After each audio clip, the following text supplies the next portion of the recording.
Ito ay simpleng laro lang sa paningin ng iba.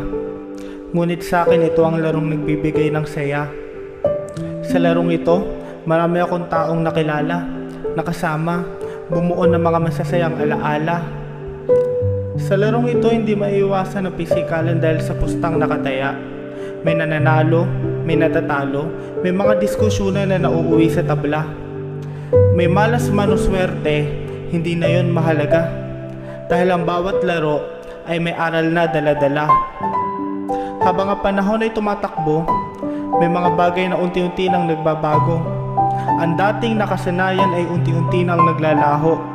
Ang mga dati mong kalaro ay may kanya-kanya ng buhay na inaasikaso.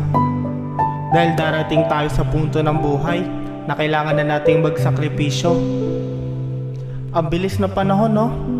Di mo mamamalayan na yung dating larong pagalingan naging papawis na lang. Pero Panginoon, gusto kitang pasalamatan dahil binigay mo sa akin ang laro na kung saan marami akong natutunan. Panginoon, ang larong ito ay naging instrumento upang ikaw ay aking makilala.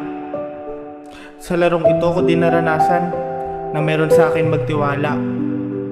Ito din ang nagturo sa akin ng salitang disiplina at ito ang nagpapakalma sa aking isipan sa tuwing ako ay may problema.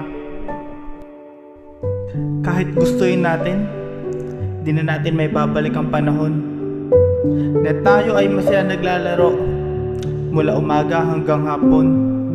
Dahil sa buhay, tayo ay may kanya-kanya ng obligasyon at ang larong basketball ay mananatili na lang bilang alaala ng kahapon.